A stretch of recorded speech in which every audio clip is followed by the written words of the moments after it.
പിതാവിന്റെയും പുത്രന്റെയും പരിശുദ്ധാത്മാവിന്റെയും നാമത്തിൽ ആമേൻ. അമ്മേ പരിശുദ്ധമേ, അമ്മേ പരിശുദ്ധമേ, ദൈവമാതാവേ, കൃപാസനത്തിലൂടെ ഞങ്ങൾക്കും ഞങ്ങളുടെ ദേശത്തിനും അമ്മ മധ്യസ്ഥം തേടി തന്ന എല്ലാ അനുഗ്രഹങ്ങൾക്കും കൃപകൾക്കും ഞങ്ങളിപ്പോൾ ഹൃദയം നിറഞ്ഞ നന്ദി പറയുന്നു. അമ്മേ പരിശുദ്ധമേ, ദൈവമാതാവേ, 2004 ഡിസംബർ 7-ാം തീയതി ഉച്ചകഴിഞ്ഞ് 2:30 കൃപാസനത്തിൽ സംഭവിച്ച അമ്മയുടെ പ്രത്യക്ഷപ്പെടലിനെ കുറിച്ച് തിരുസഭയ്ക്ക് സമർപ്പിച്ചിരിക്കുന്ന പഠനരേഖകളുടെ മേൽ സഭാത്മകമായ പഠനം ആരംഭിക്കുവാൻ ഞങ്ങൾ പ്രാർത്ഥിക്കുന്നു. അമ്മേ പരിശുദ്ധമേ, ഭൂസ്വർലോകങ്ങളുടെ രാജ്ഞിയായ അങ്ങേയ്ക്ക് ഭൗമ സംരക്ഷണത്തിനായി പ്രപഞ്ചപ്രകൃതിയെ തന്നെ തിരുസഭ പ്രതിഷ്ഠിക്കുവാൻ ഈ പ്രത്യക്ഷീകരണം വഴി ഇടയാക്കണമേ. പരിശുദ്ധമ്മേ, ജപമാല മാതാവേ, സകല കൃപാസനം പ്രാർത്ഥനകളോടും ചേർത്ത് ഞങ്ങളിപ്പോൾ പ്രാർത്ഥിക്കുന്ന ഈ കുടുംബത്തിന്റെ പ്രത്യേക നിയോഗം.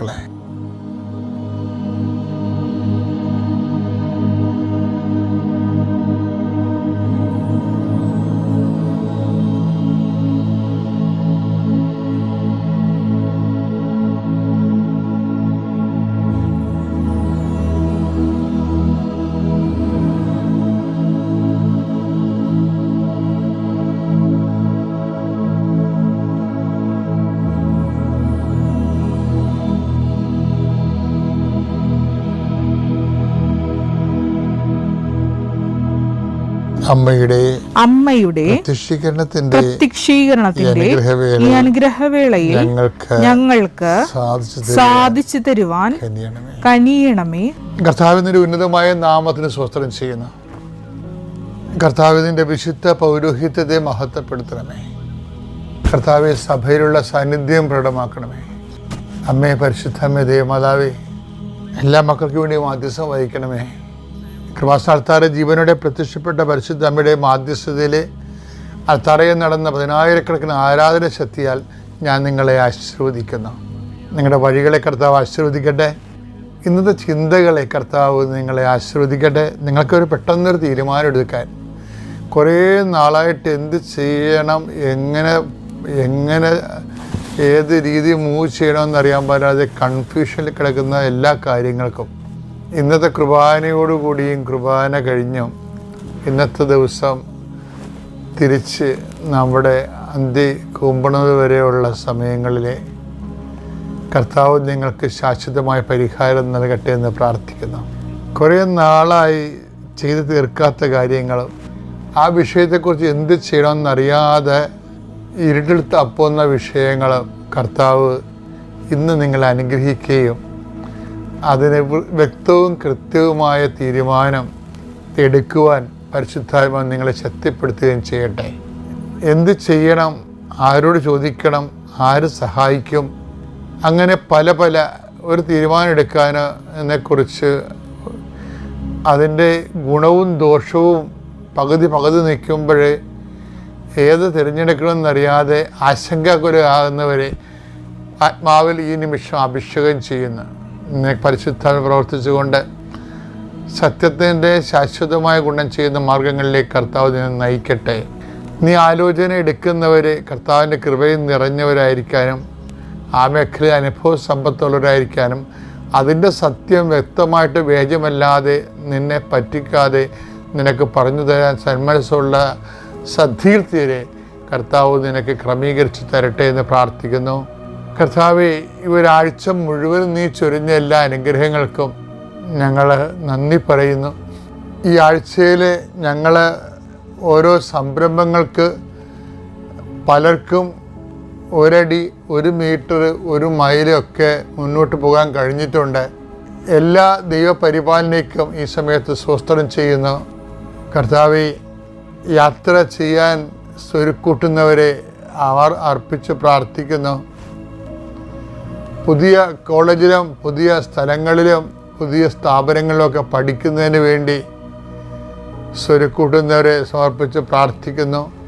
ഇതുവരെക്കും പലയിടത്തും ശ്രമിച്ചിട്ടും ഓരോരുത്തരും എത്തിപ്പെടാത്തവരെ, സങ്കടപ്പെട്ട് തങ്ങളുടെ ജീവിതം ഇങ്ങനെ പോലും ആരും സഹായിക്കാനില്ല, ഒരു നിമിഷം നിരാശ കൊണ്ട് ദൈവത്തിന് പോലും എന്നെ വേണ്ട ചിന്തിക്കുന്നവർക്ക് പരിശുദ്ധാത്മാ അമ്മയുടെ പ്രത്യേകമായ സാന്നിധ്യത്തിൽ 24 മണിക്കൂറിനുള്ളിൽ നിങ്ങളുടെ വിഷയത്തിന് ദൈവിക തീരുമാനവും ദൈവിക ഇടപെടലും ഉണ്ടാകാൻ വേണ്ടി പ്രാർത്ഥിക്കുന്നു. പല കാലങ്ങളിലായിട്ട് ഒരു തിന്മ ചെയ്യരുത് എന്നിട്ട് അവസാനം നിവൃത്തി ഗതികേടുകൊണ്ട് ചെയ്യേണ്ടി വരുന്ന സാഹചര്യത്തിൽ കർത്താവ് നിൻ്റെ കാലുകളെയും കൈകളെയും ബന്ധിക്കട്ടെ എന്ന് പ്രാർത്ഥിക്കുന്നു. നീ പോകുന്ന ഇടത്തേക്ക് നിനക്ക് ബലാമിൻ്റെ കഴുതയെപ്പോലെ വഴിമുടക്കിയായി നിൽക്കുന്ന ദൂതനെ പോലെ ദൈവം നിൻ്റെ വഴിയാത്രയിൽ തെറ്റായ വഴികളിലേക്ക് ദൂതന്മാരയച്ചുകൊണ്ട് നിൻ്റെ വഴി മുടക്കട്ടെ എന്ന് പ്രാർത്ഥിക്കുന്നു. നിൻ്റെ ആത്മാവ് നഷ്ടപ്പെടുന്ന എല്ലാ മേഖലകളിൽ നിന്നും കർത്താവ് നിന്നെ പിൻവലിക്കുകയും അവിടുത്തെ അനന്തമായ കാരണത്തെ നീ നയിക്കപ്പെടുകയും ചെയ്യട്ടെ എന്ന് പ്രാർത്ഥിക്കുന്നു. രോഗികൾ, പീഡിതരെ, ഉറക്കമില്ലാത്തവർ, സങ്കടക്കാർ, സഹായിക്കാനില്ലാത്തവർ, കാലവർഷത്തിൻ്റെ പ്രാതികൂല്യങ്ങളിൽ വെള്ളം മാറാതെ മണിക്കൂറുകളും കിലോമീറ്ററുകളും നീന്തിയാൽ മാത്രമേ വീട്ടിലെത്തുന്ന അവസ്ഥയിൽ മഴ കൊണ്ടും നനഞ്ഞും പെടഞ്ഞും ജോലിക്ക് പോകാൻ നിവൃത്തിയില്ലാതെ നിസ്സാര ഭക്ഷണം കഴിച്ച് വീടുകളിൽ വിഷമിച്ച് കഴിയുന്നവരും കുഞ്ഞുങ്ങളുടെ മുമ്പിൽ തോറ്റുപോകുന്ന മാതാപിതാക്കന്മാരുടെ കണ്ണുനീര് സമർപ്പിച്ചുകൊണ്ട് പ്രാർത്ഥിക്കുന്നു. എൻ്റെ കർത്താവിൻ്റെ ഉന്നതമായ നാമത്തിൽ I have hold in my right hand എന്ന് പറഞ്ഞ കർത്താവിൻ്റെ നലം, എൻ്റെ വിജയമായ വലത് കർത്താവ് ഞാൻ നിന്നെ താങ്ങുമെന്ന് പറഞ്ഞ കർത്താവിൻ്റെ വാഗ്ദാനം നിന്നെ കോരിയെടുക്കുകയും താങ്ങുകയും നിലനിർത്തുകയും ചെയ്തുകൊണ്ട് നിൻ്റെ വിശ്വാസത്തെ, നിൻ്റെ പ്രാർത്ഥനയെ അർത്ഥവത്വം ഫലമുള്ളതാക്കി തീർത്തുകൊണ്ട് കർത്താവ് നിൻ്റെ കുടുംബത്തെ വിജയിച്ചതിൽ ആളുതിനായി വിരാജിക്കട്ടെ എന്ന് പ്രാർത്ഥിക്കുന്നു. എൻ്റെ കർത്താവിൻ്റെ ഉന്നതമായ നാമത്തിൽ സഭയുടെ അധികാരത്തെ കുരിശിൻ്റെ അടയാളത്തിൽ ദൈവത്തിലെ നീ നിൻ്റെ കുടുംബവും ഇന്ന് ഈ നിമിഷം അനുഗ്രഹിക്കപ്പെടട്ടെ. വിശ്വാസ പ്രമാണം. സർവശക്തനായ പിതാവും ആകാശത്തിൻ്റെയും ഭൂമിയുടെയും സൃഷ്ടാവുമായ ദൈവത്തിൽ ഞാൻ വിശ്വസിക്കുന്നു. അവിടുത്തെ ഏകപുത്രനും ഞങ്ങളുടെ കർത്താവുമായ ഈശോമിശിഹായിലും ഞാൻ വിശ്വസിക്കുന്നു. ഈ പുത്രൻ പരിശുദ്ധാത്മാവിനാൽ ഗർഭസ്ഥനായി കന്യകാമറിയത്തിൽ നിന്ന് പിറന്ന് പൊന്തിയോസ് പീലാത്തോസിന്റെ കാലത്ത് പീഡകൾ സഹിച്ച് കുരിശിൽ തറയ്ക്കപ്പെട്ട് മരിച്ച് അടക്കപ്പെട്ട് പാതാളങ്ങളിൽ ഇറങ്ങി മരിച്ചവരുടെ ഇടയിൽ നിന്ന് 3-ാം നാൾ ഉയർത്ത് സ്വർഗത്തിലേക്ക് എഴുന്നള്ളി സർവശക്തിയുള്ള പിതാവായ ദൈവത്തിന്റെ വലതുഭാഗത്തിരിക്കുന്നു. അവിടെ നിന്ന് ജീവിക്കുന്നവരെയും മരിച്ചവരെയും വിധിക്കുവാൻ വരുമെന്നും ഞാൻ വിശ്വസിക്കുന്നു. പരിശുദ്ധാത്മാവിലും ഞാൻ വിശ്വസിക്കുന്നു. വിശുദ്ധ കത്തോലിക്കാ സഭയിലും പുണ്യവാന്മാരുടെ ഐക്യത്തിലും പാപങ്ങളുടെ മോചനത്തിലും ശരീരത്തിന്റെ ഉയർപ്പിലും നിത്യമായ ജീവിതത്തിലും ഞാൻ വിശ്വസിക്കുന്നു. ആമേൻ. സ്വർഗ്ഗസ്ഥനായ ഞങ്ങളുടെ പിതാവേ, അങ്ങയുടെ നാമം പൂജിതമാകണമേ. അങ്ങയുടെ രാജ്യം വരണമേ. അങ്ങയുടെ തിരുമനസ് സ്വർഗത്തിലെ പോലെ ഭൂമിയിലും ആകണമേ. അന്നു വേണ്ടുന്ന ആഹാരം ഇന്ന് ഞങ്ങൾക്ക് തരണമേ. ഞങ്ങളോട് തെറ്റ് ചെയ്യുന്നവരോട് ഞങ്ങൾ ക്ഷമിക്കുന്നത് പോലെ ഞങ്ങളുടെ തെറ്റുകൾ ഞങ്ങളോടും ക്ഷമിക്കണമേ. ഞങ്ങളെ പ്രലോഭനത്തിൽ ഉൾപ്പെടുത്തരുതേ, തിന്മയിൽ ഞങ്ങൾ രക്ഷിക്കണമേ. ആമേൻ. നന്മ നിറഞ്ഞ മറിയമേ, സ്വസ്തി. കർത്താവ് അങ്ങയുടെ കൂടെ സ്ത്രീകളിൽ അങ്ങ് അനുഗ്രഹിക്കപ്പെട്ടവളാകുന്നു. അങ്ങയുടെ ഉദരത്തിൻ ഫലമായി ഈശോ അനുഗ്രഹിക്കപ്പെട്ടവനാകുന്നു. പരിശുദ്ധ മറിയമേ, തമ്പുരാന്റെ അമ്മേ, പാപികളായ ഞങ്ങൾക്ക് വേണ്ടി ഇപ്പോഴും ഞങ്ങളുടെ മരണസമയത്തും തമ്പുരാനോട് അപേക്ഷിക്കണമേ. ആമേൻ. എൻ്റെ പ്രിയപ്പെട്ട, ഈ ദിവസങ്ങളൊരു രസമുണ്ടായേ. അതായത് ഞാൻ ഈ കൃപാസനത്തിൽ എക്സിക്യൂട്ടീവ് കൂടിയപ്പോൾ നമ്മുടെ ഈ ബയോമെട്രിക്സ് ഇല്ലേ, നമ്മുടെ ഈ കൃപാസനത്തിൽ വരുന്ന സ്റ്റാഫിനൊക്കെ അവർ സമയം തെറ്റിപ്പോകാതിരിക്കാൻ വേണ്ടി അവർ വരുന്ന മിനിറ്റ്സ് രേഖപ്പെടുന്ന ബയോമെട്രിക്സ് ഉണ്ട്. അപ്പോൾ ഈ ബയോമെട്രിക്സ് എടുക്കുന്ന സമയത്ത് കഴിഞ്ഞ ദിവസങ്ങളിൽ ഞാൻ അവസാനം മാസാദ്യങ്ങളിൽ കഴിഞ്ഞ മാസത്തിലെ പ്രേക്ഷിതരുടെ പ്രവർത്തനങ്ങളെ ഇവാലുവേറ്റിരിക്കും. ഒരു വലിയ ജെറിക്കോ പ്രാർത്ഥനയൊക്കെ നടത്തിയിട്ട് എല്ലാവരും കൂടി നടത്തിയിട്ടാണ് ഈ വാല്യുവേഷൻ മീറ്റിംഗ് ഒക്കെ വെക്കുന്നത്. അതിനുള്ളിൽ സ്ഥാപനം എല്ലാം വെഞ്ചരിക്കും, ദിവ്യകുർബാനയും കൊണ്ട് നടന്നാൽ ആരാധനയോടുകൂടിയാണ് ജനിക്കുക പ്രാർത്ഥന നടത്തുന്നത്. കാര്യം അതിൻ്റെ അകത്തുനിന്ന് കാല് കുത്തുന്നവൻ, അവൻ എത്ര സങ്കടക്കാരനായാലും എത്ര ദൈവത്തിന് അകന്നവനായാലും ഈ പ്രാർത്ഥനയുടെ ശക്തിയാൽ അവൻ്റെ വിഷയത്തിന് വേണ്ടി ദൈവിക തീരുമാനം ഉണ്ടാക്കി അവന് ആശ്വാസം ഉണ്ടാകണം. ഞാൻ നിങ്ങളൊക്കെ കിടക്ക വഴക്കിടുമ്പോഴും ഞാൻ മനസ്സിൽ ഉദ്ദേശിക്കുന്നത് നിങ്ങൾക്ക് ദൈവത്തിൻ്റെ ആശ്വാസം ഉണ്ടാകണം തന്നെയാണ്. അപ്പം അങ്ങനെ ഭയങ്കര ചർച്ചയൊക്കെ നടക്കുമ്പോൾ ഞാൻ ഇവർക്ക് നിർദ്ദേശങ്ങളൊക്കെ കൊടുക്കും. കർത്താവിൻ്റെ മാതാവിൻ്റെ പ്രത്യക്ഷീകരണത്തിൻ്റെ സ്ഥലത്ത് ജോലി ചെയ്യാൻ കഴിഞ്ഞതല്ലേ ഏറ്റവും വലിയ അനുഗ്രഹം. അപ്പോൾ ഞാനൊരു അറ്റൻഡൻസ് എടുത്ത് കഴിഞ്ഞ മാസത്തെ അറ്റൻഡൻസിൽ 9 മണിക്ക് ശേഷം വരുന്ന എത്ര പേര് 9 മണിക്ക് ശേഷം വന്നിട്ടുണ്ട്, ഒരാൾ തന്നെ എത്ര പ്രാവശ്യം 9 മണിക്ക് ശേഷം വന്നിട്ടുണ്ട്, അതിനൊരു കണക്കെടുത്ത് ഇവരോട് അതിനെക്കുറിച്ച് സംസാരിക്കുമ്പോൾ ഓരോരുത്തരും കൂടുതൽ സമയം താമസിക്കുകയും റെക്കോർഡ് ചെയ്ത് ആവർത്തിച്ചിട്ടുള്ള ആൾക്കാരുണ്ട്. അപ്പോൾ അവരൊക്കെ വിശദീകരണം ചോദിച്ചുകൊണ്ടൊക്കെ ഇരിക്കുകയാണ്. സൗമ്യവും മധുരമായി ഉള്ള ഇടപെടലാണ്.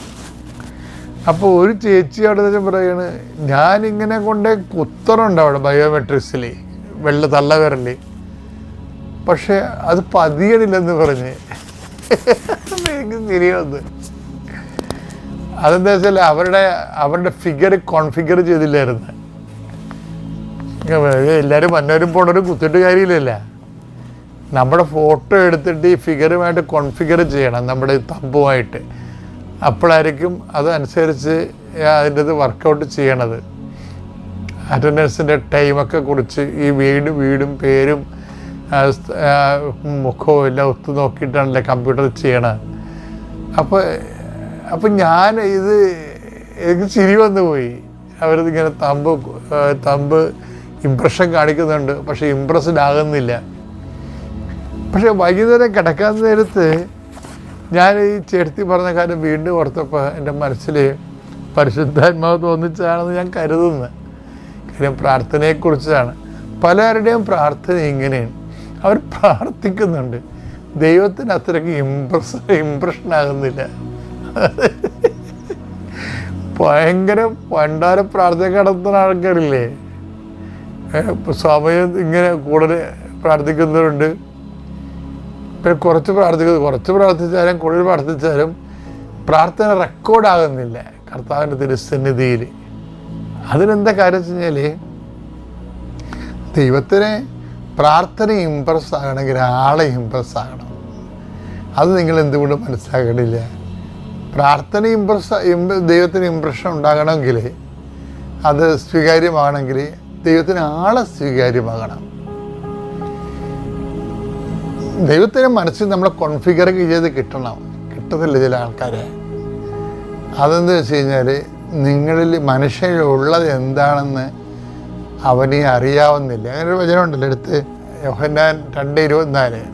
യോഹന്നാൻ 2:24-25. യേശുവാകട്ടെ അവരെ വിശ്വസിച്ചില്ല. യേശു വിശ്വസിക്കാത്ത ആൾക്കാരുണ്ടെന്ന് അർത്ഥം. യേശു ആകട്ടെ അവരെ വിശ്വസിച്ചില്ല. കാരണം അവൻ അവരെയെല്ലാം അറിഞ്ഞിരുന്നു.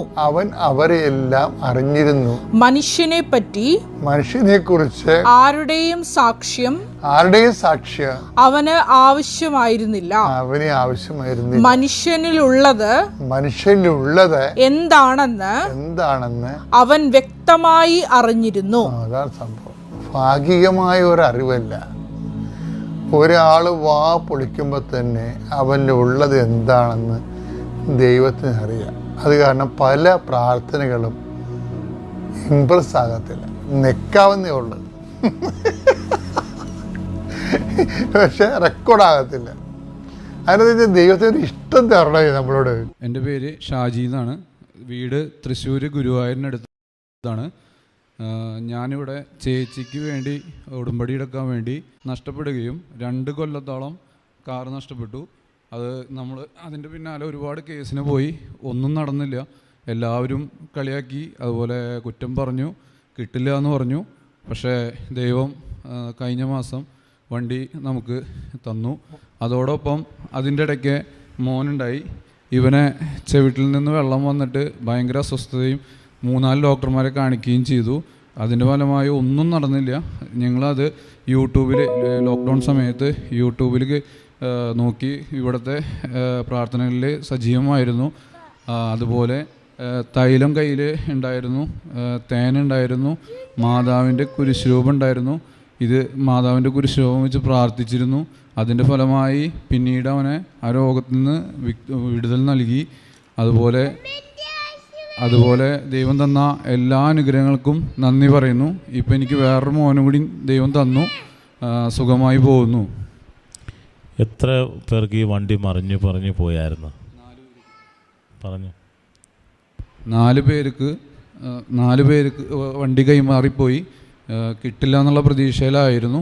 പക്ഷേ ഇന്നിപ്പോൾ ആ വാഹനമായിട്ടാണ് ഞാൻ ഇവിടെ വന്നുള്ളത്. എൻ്റെ പേര് ശാലിനി. ഞാൻ കൊല്ലത്തുനിന്ന് വരുന്നത്.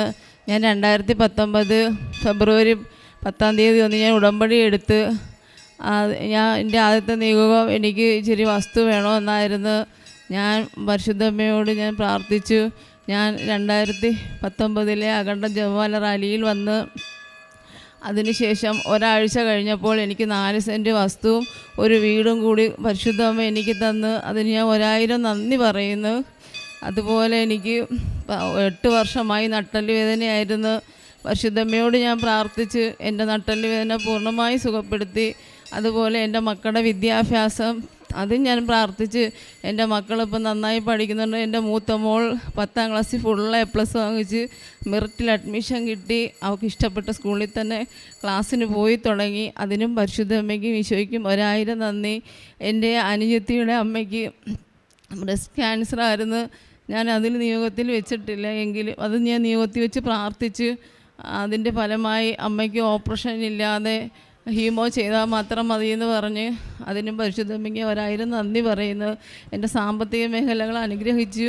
എൻ്റെ അച്ഛന് ശ്വാസം മുട്ടായിരുന്നു. പരിശുദ്ധമ്മയോട് ഞാൻ പ്രാർത്ഥിച്ച് എൻ്റെ അച്ഛൻ ഇപ്പോൾ ഹോസ്പിറ്റലിൽ അഡ്മിറ്റ് ആക്കാതെ മരുന്നിനും എല്ലാ മാസവും ചെക്കപ്പിന് മാത്രം പോയാൽ മതി. അതിനും പരിശുദ്ധമ്മയ്ക്കും 1000 നന്ദി ഞാൻ പറയുന്നു. എൻ്റെ പേര് ആശ ബാബു. ഞാൻ തൃശ്ശൂർ ജില്ലയിലെ മാളയിലാണ് എൻ്റെ സ്ഥലം. ഞാൻ ആദ്യമായിട്ട് ഇവിടെ വന്നത് 8/8/2018 സെപ്റ്റംബർ മാസത്തിലാണ്. ഞാൻ 6 നിയോഗങ്ങൾ ഇവിടെ സമർപ്പിച്ചിരുന്നു. അതിന് 1ാമത്തെ നിയോഗം 37 വർഷമായിട്ട് എൻ്റെ അപ്പച്ചൻ്റെയൊക്കെ പാർട്ടീഷൻ നടന്നിരുന്നില്ല. പല പ്രശ്നങ്ങൾ കൊണ്ട് അത് മുടങ്ങിപ്പോകായിരുന്നു. ഇവിടെ വന്ന് പ്രാർത്ഥിച്ചതിൻ്റെ ഫലമായി 9 മാസങ്ങൾക്ക് ശേഷം ഭംഗിയായി പാർട്ടീഷൻ നടക്കാൻ സാധിച്ചു. പിന്നെ 30 വർഷമായിട്ട് എൻ്റെ അപ്പച്ചന് മദ്യപാനം എന്ന ശീലമുണ്ടായിരുന്നു. ഇവിടെ വന്ന് പ്രാർത്ഥിച്ചതിൻ്റെ ഫലമായി ഉടമ്പടി എടുത്ത് 4 മാസങ്ങൾക്ക് ശേഷം ഇന്ന് വരെ അപ്പച്ചൻ മദ്യം കഴിച്ചിട്ടില്ല. പിന്നെ അപ്പച്ചൻ്റെ ഒരു പെങ്ങളുണ്ടായിരുന്നു, കല്യാണം കഴിച്ചിട്ടില്ല. ആൾക്ക് ഒരു ഭവനം ഉണ്ടായിരുന്നില്ല. ഇവിടെ വന്ന് നിയോഗം വെച്ച് പ്രാർത്ഥിച്ചതിൻ്റെ ഫലമായി 9 മാസങ്ങൾക്ക് ശേഷം നല്ലൊരു ഭവനം നൽകി മാതാവ് അനുഗ്രഹിച്ചു. എൻ്റെ പേര് സജിനി സജി. എൻ്റെ പേര് സജിനി സജി. ഞാൻ എറണാകുളം ജില്ലയിലെ പൂത്തോട്ട എന്ന സ്ഥലത്തു നിന്നാണ് വരുന്നത്. ഞാൻ 2019 ജൂൺ 13 ഇവിടെ വന്ന് ഉടമ്പടി എടുത്തതാണ്. എനിക്ക് അതിൽ 4 നിയോഗങ്ങൾ മാതാവ് ഈശോയിൽ നിന്ന് സാധിച്ചു തന്നു. ഞാനത് നേരത്തെ ഇവിടെ വന്ന് ഇപ്പോൾ 2ാമത്തെ സാക്ഷ്യം പറയലാണ്. ഞാൻ നേരത്തെ വന്ന് പറഞ്ഞിരുന്നു. അതിൽ നിന്ന് ഒരെണ്ണം കൂടി എനിക്ക് മാതാവ് ഈശോയിൽ നിന്ന് സാധിച്ചു തന്നു. എൻ്റെ ഭർത്താവിന് 30 വർഷമായിട്ട് സിഗരറ്റ് വലി ഉണ്ടായിരുന്നു. അത് പൂർണ്ണമായും മാതാവ് അത് മാറ്റിത്തന്നു. 2ാമത്തേതായിട്ട് എൻ്റെ ചേച്ചിയുടെ മകന് 3 വർഷമായിട്ട് കുട്ടികളില്ലായിരുന്നു. അവരും ഇവിടെ വന്ന് ഉടമ്പടി എടുത്തതാണ്. അവർക്കത് ഉടമ്പടി പുതുക്കി കിട്ടാതിരുന്നത് കൊണ്ട് ഉടമ്പടി പുതുക്കി കിട്ടാതെ കൊണ്ട് അവർ നിർത്തിക്കളഞ്ഞു. അപ്പോൾ ഞാൻ light a candle prayer request ഇട്ട് പ്രാർത്ഥിച്ചതിൻ്റെ ഫലമായിട്ട് ഒരു പെൺകുഞ്ഞിനെ തന്ന മാതാവ് അനുഗ്രഹിച്ചു. 3ാമതായിട്ട് എൻ്റെ മകൾക്ക് BCAക്ക് പഠിക്കുകയായിരുന്നു. അവൾക്ക് നല്ല മാർക്കോടുകൂടി പാസ്സാകുവാനും പിന്നെ PG കോഴ്സായ MSc കമ്പ്യൂട്ടർ സയൻസിന് ചേർക്കുവാനും മാതാവ് ഞങ്ങളെ അനുഗ്രഹിച്ചു. അടുത്തതായിട്ട് എൻ്റെ ഭർത്താവിന് ചൊറിച്ചിൽ രോഗമുണ്ടായിരുന്നു. അത് 3 മാസമായിട്ടുള്ളതായിരുന്നു. അതും ഇവിടുത്തെ ഉടമ്പടി തൈലം പുരട്ടി അതും മാറ്റിത്തന്നു. എൻ്റെ ഭർത്താവിനുണ്ടായിരുന്ന ജോലി കൊറോണ കാലഘട്ടം വന്നപ്പോൾ അത് കൊറോണ കാലഘട്ടത്തിൽ നഷ്ടപ്പെട്ടു. Light a candle prayer request ഇട്ടതിൻ്റെ ഫലമായിട്ട് പുതിയൊരു ജോലി, നല്ലൊരു ജോലി തന്ന് മാതാവ് ഞങ്ങളെ സഹായിച്ചു. പിന്നെ എനിക്ക് ഉടമ്പടിയിൽ കിട്ടാത്ത ഒരു അനുഗ്രഹമായിരുന്നു. കഴിഞ്ഞ 50 നോമ്പ് സമയം മുതൽ എനിക്ക് ബ്ലീഡിംഗ് ഉണ്ടായിരുന്നു. കർത്താവിൻ്റെ ഉയർത്തെഴുന്നേൽപ്പിന് ശേഷം അത് പൂർണ്ണമായും മാറ്റിത്തന്നു. പിന്നെ എൻ്റെ ഭർത്താവിന് സ്ട്രോക്ക് വന്നിരുന്നു കഴിഞ്ഞ നവംബറിൽ. അതും ഞങ്ങൾക്ക് ഒരു പൈസ പോലും ഇല്ലായിരുന്നു. ഞങ്ങളൊരു മാതാവിൻ്റെ ഒരു പെട്ടി അവിടെ അടുത്ത് വെച്ചിട്ടുണ്ട്. മാതാവിന് എല്ലാവരോടും 1 രൂപയും 10 രൂപയൊക്കെ നേർച്ചയിടെന്ന് പറഞ്ഞ് ഞാനത് ഇവിടെ കൊണ്ടുവന്ന് മാതാവിൻ്റെ പെട്ടിയിലിടും. അങ്ങനെ ഇട്ട പൈസ മാതാവിനോട് പറഞ്ഞുകൊണ്ടാണ് ഞങ്ങൾ മരുന്നിന് പോയത്. അവിടെ നിന്നും ഒരു പൈസ പോലും ഇല്ലാതിരുന്ന സമയത്ത് സ്ട്രോക്ക് വരികയും ICUയിൽ കയറ്റുകയും അവിടെ നിന്ന് ഞങ്ങൾക്ക് 55,000 രൂപയുടെ അടുത്ത് അവിടെ പൈസ ചിലവാകുകയുണ്ടായി. അതും ഞങ്ങൾക്ക് മാതാവ് ഒരു കടവും കൂടാതെ ഞങ്ങൾക്ക് അവിടുന്ന് പോരുവാനും സുഖപ്പെടുത്തിയും തന്നു. പിന്നെ എൻ്റെ ഭർത്താവിന് വണ്ടി അപകടം 2 പ്രാവശ്യം വണ്ടി അപകടം ഉണ്ടായി. അതിൽ നിന്നും മാതാവ് ഞങ്ങളെ കാത്ത് ഞങ്ങളെ പരിപാലിച്ചു കൊണ്ടിരിക്കുന്നു.